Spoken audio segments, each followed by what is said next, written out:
তারপর আমার এখানে আস্থা নাই। আমি এখানে একটা পরিষ্কার ষড়যন্ত্রের গন্ধ পাচ্ছি। আমাকে কাউন্সিলর হতে দেওয়া হয়নি। আমার বিরুদ্ধে দ্রুত বিচার আইনে মামলা করে আমাকে ৪৫ দিন জেলে রাখা হয়েছে। আসসালামু আলাইকুম। হ্যাঁ, এই যে আপনি যে আমার ফর্মে স্বাক্ষর করেছেন, এটা তো আপনারই স্বাক্ষর। তাহলে একটু না, আপনি আইডি কার্ডের স্বাক্ষরটাই তো করেছেন, ফর্মের স্বাক্ষর ফ্যাক্টর না।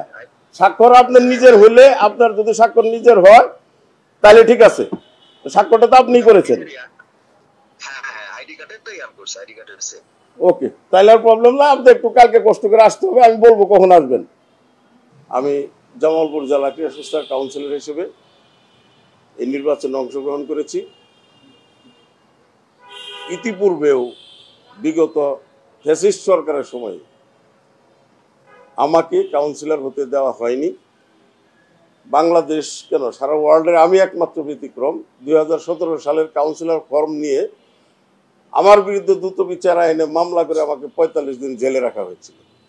আমরা আশা করেছিলাম এই ফ্যাসিস্ট সরকারের পতনের পর আমরা সুন্দরভাবে ক্রীড়াঙ্গনে অবস্থান করতে পারব।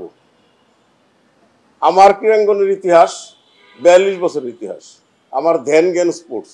আমার জেলায় যোগাযোগ করলে আপনারা জানতে পারবেন।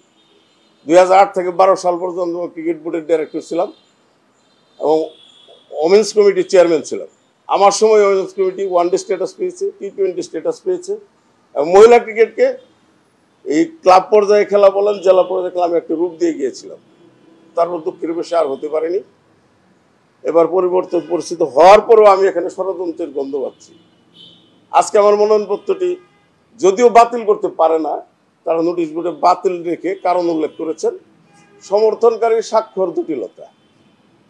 ওনারা বলছেন সমর্থনকারী স্বাক্ষর ফর্মের স্বাক্ষরের সাথে মিল নেই, কিন্তু ওনারা আমাদেরকে কোনো আচরণ বিধি দেন নাই। আচরণ বিধিতে পরিষ্কার উল্লেখ থাকতে হবে প্রস্তাবকারীকে, সমর্থনকারীকে তার ফর্মের স্বাক্ষরের সঙ্গে মিল রেখে স্বাক্ষর করতে হবে। এটা আমাকেও বলা হয় নাই, প্রস্তাবকারী সমর্থনকারীকেও বলা হয় নাই। এখানে জাতীয় পরিচয়পত্র দিতে বলা হয়েছে। জাতীয় পরিচয়পত্রের স্বাক্ষরের সাথে মাসুদ রানা মুন্সিগঞ্জ জেলা কাউন্সিল আমাকে সমর্থন করেছেন। ওনার জাতীয় পরিচয়পত্রের স্বাক্ষরের সাথে আমার ফর্মের হুবহু স্বাক্ষর মিল রয়েছে, আপনারা দেখতে পারেন। জাতীয় পরিচয়পত্রের স্বাক্ষরের উপরে তার কোনো স্বাক্ষর থাকতে পারে না, যদিও আমরা নানান কারণে বিভিন্ন জায়গায় বিভিন্ন স্বাক্ষর ইউজ করি।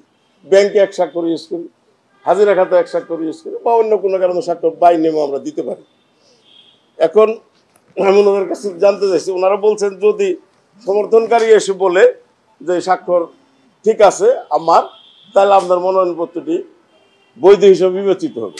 এটা ওনাদের মৌখিক কথা, কিন্তু তারপরে আমার এখানে আস্থা নাই। আমি এখানে একটা পরিষ্কার ষড়যন্ত্রের গন্ধ পাচ্ছি। আমাকে নির্বাচন থেকে দূরে সরানোর জন্য এই অপকৌশল। আমি আশা করব সুষ্ঠু সুন্দর নির্বাচনের স্বার্থে আসিফ মাহমুদ সজীব ভুইয়া যেভাবে বলছেন, বিসিবি যেভাবে বলছেন, আমি মনে করব আমি একজন প্রতিদ্বন্দ্বী প্রার্থী হিসেবে লেভেল প্লেয়িং ফিল্ড সঠিক রেখে সুন্দরভাবে নির্বাচন পরিচালনা করবেন। এবং আমার সমর্থনকারী যদি এসে প্রমাণ করে যে এটা আমি সমর্থন করেছি, আমার মনোনয়নপত্রটি বৈধ বলে গ্রহণ করে আমাকে সুন্দর নির্বাচনে, পরিপাটি নির্বাচনে অংশগ্রহণের সুযোগ দিবেন। এইটা নিয়ে আসলে আমার কোনো বক্তব্য নাই। যারা বিএনপির ওনার ছেলেদের বলছেন, ওনারা যদি সংগঠক হয় অবশ্যই ঠিক আছে, আর যদি ওনারা সংগঠক না হয় সেই ক্ষেত্রে যেটা আপনারা যেটা বলছেন সেটাই সঠিক।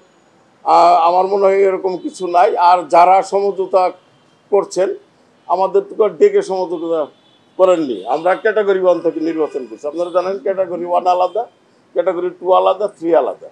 ক্যাটাগরি 3 এবং 1 ব্যতি রেখে ক্যাটাগরি 2 এর সমঝোতা হলেও হতে পারে, এটা তাদের বিষয়। আমরা আমাদের বিষয় নিয়ে আমরা কথা বলবো। আমরা তো অনেক আগেই আলাদা হয়ে গেছি, ক্যাটাগরি 1 এ চলে গেছি।